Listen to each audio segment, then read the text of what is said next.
A língua portuguesa passa por mais uma reforma, a terceira desde 1943. Mudanças apenas no jeito de escrever, poucas, mas polêmicas. O Repórter Senado de hoje discute as questões políticas que envolvem o acordo ortográfico, as críticas e divergências entre os estudiosos do português. Vamos ver como os 8 países que assinaram o acordo estão se preparando para seguir as novas regras.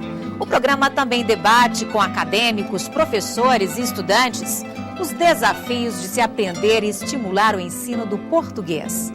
A repórter Glauciene Lara mostra que efeitos o acordo ortográfico pode ter na cultura dos países onde se fala o português, os reflexos no mercado editorial e a resistência na implantação das novas regras. O acordo está longe de um consenso, mas todos garantem que ele vai sair do papel. A colonização portuguesa chegou a 4 continentes. Hoje, pelo menos 230 milhões de pessoas falam português, 80% são brasileiros. Portugal, São Tomé e Príncipe, Cabo Verde, Guiné-Bissau, Angola, Moçambique, Timor-Leste e Brasil, além das regiões de Macau, na China, e Goa, na Índia. E a língua ainda está em expansão. Não é só a língua que nos une-nos também uma história comum e uma cultura também comum. E é isso que é o maior cimento. A cultura é a única coisa que você parte e reparte e fica mais rico. O Brasil tem o maior acervo português fora do país ibérico. São 400 mil livros, todos impressos em Portugal e guardados no centro do Rio de Janeiro, no Real Gabinete Português de Leitura, um ícone da língua portuguesa. A língua portuguesa, ao longo desses 400, 500 anos, sofreu uma evolução contínua.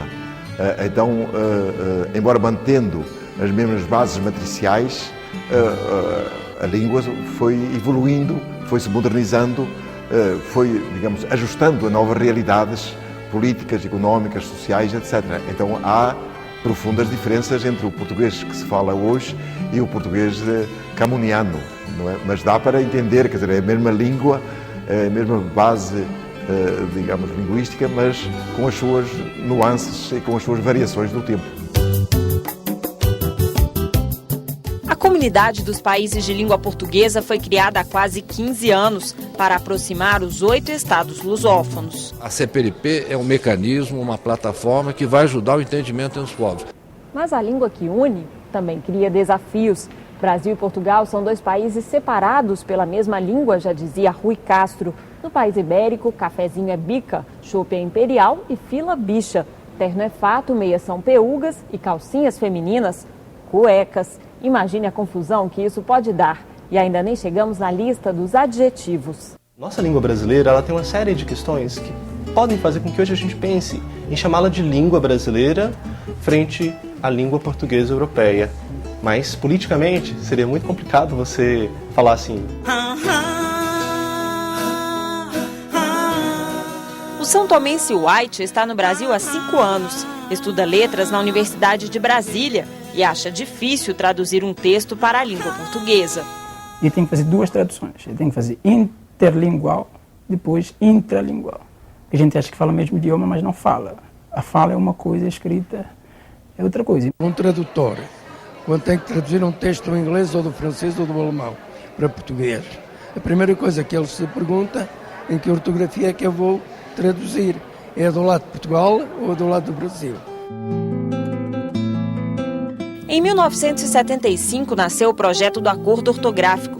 Ele foi assinado em 1990 pelos países de língua portuguesa e demorou 34 anos para entrar em vigor. No Brasil, o Congresso aprovou o acordo em 2004. Ele passou a valer em janeiro de 2009. As novas regras vão conviver com as antigas até 2012. No período de transição, vestibulares e concursos vão considerar corretas as 2 normas ortográficas. Se o Brasil entra no Conselho de Segurança da ONU, o português tem que ser língua oficial da organização da ONU. Ao passar para ser língua oficial, tem que ter uma definição. Não vai escrever Não vai escrever tecto e teto, não vai escrever facto e fato. Vai ter que escrever de uma forma única, não é? Nós não podemos negligenciar essa dimensão política que a língua também, que é o português, falada e escrita de uma só forma e de uma só maneira, possa ter como consequências para os nossos próprios países. Não se compreende que a língua portuguesa, com a projeção que tenha duas ortografias, a do Brasil e aquela que eu chamo luso ou afro-asiática. O acordo também tem efeitos no mercado editorial. As editoras vendem mais livros por conta do acordo. A África terá a ganhar com livros mais baratos, não é? Da mesma maneira como a África terá a ganhar também produzindo livros para os colocar no mercado brasileiro ou no mercado português. Imagine se eu possa escrever, possa passar a escrever para 500 mil leitores, para 1 milhão de leitores. O que é que isto significa? Não digo só para mim, mas o que é que isto significará para o intelectual, para o escritor, que de repente, em vez de escrever para 2.000, 3.000 exemplares, passa a escrever para 500 mil ou para 1 milhão de leitores. Esta é a terceira reforma ortográfica da língua portuguesa. A primeira foi em 1943 e a segunda em 71. Eu acho que na prática não simplificou a vida de ninguém, complicou e não resolveu a questão que se propunha resolver, que era a questão da unidade, da lusofonia. Muito provavelmente o acordo que foi agora assinado e que vai ser agora implantado não será o último para, portanto, responder às necessidades da própria língua portuguesa, não é? Portanto, unificar tanto quanto possível a ortografia é um instrumento de política de língua que contribui para a difusão, para a divulgação, para a implementação da língua portuguesa no mundo. O Brasil é o primeiro país a adotar a nova ortografia.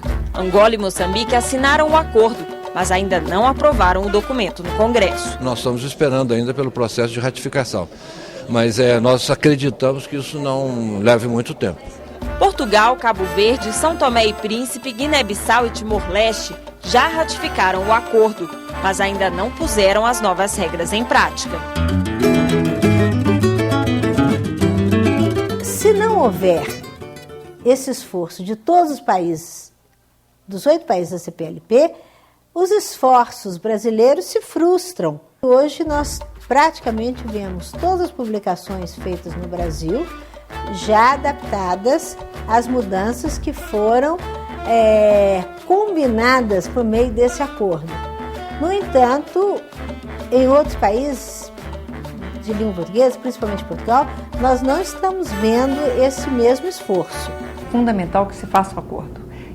Nós temos que ter uma língua portuguesa única, que seja respeitada, falada por todos aqueles países que têm como cultura sua língua portuguesa. Portugal existe uma certa renitência, não por causa de problema ortográfico, mas porque existe ainda na mente de alguns brasileiros, de alguns portugueses, a ideia de que a língua é deles.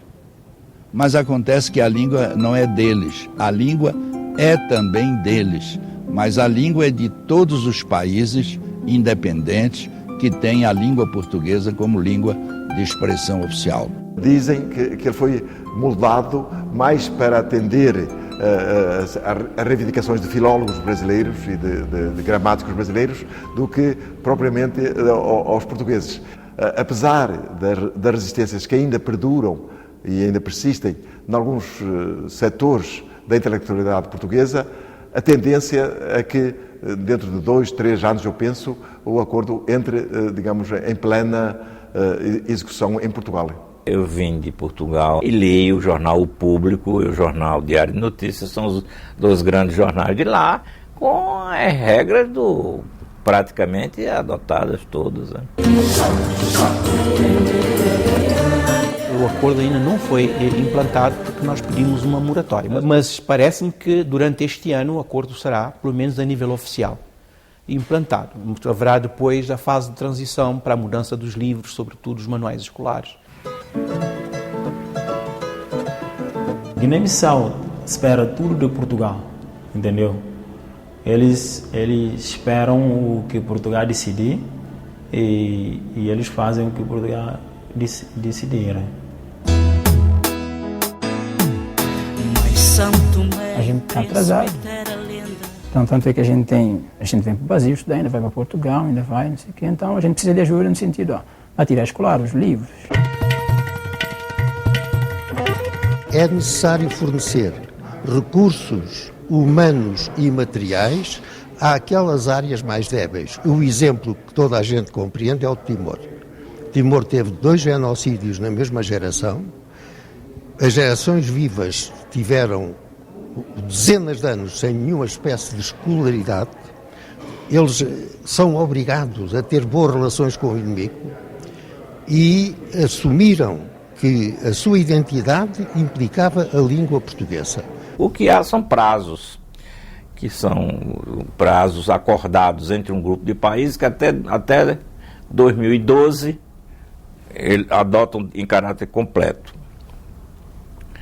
E eu acho que isso é um tempo razoável, porque as dificuldades foram tantas que quando você passa a trabalhar com um prazo certo, já é um ganho.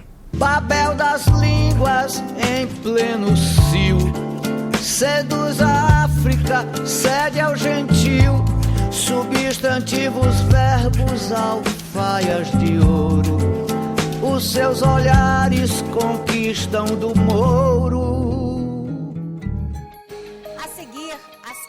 As novas regras da ortografia. Será que o acordo vai garantir a unidade da língua portuguesa? É o que você vai ver em instantes.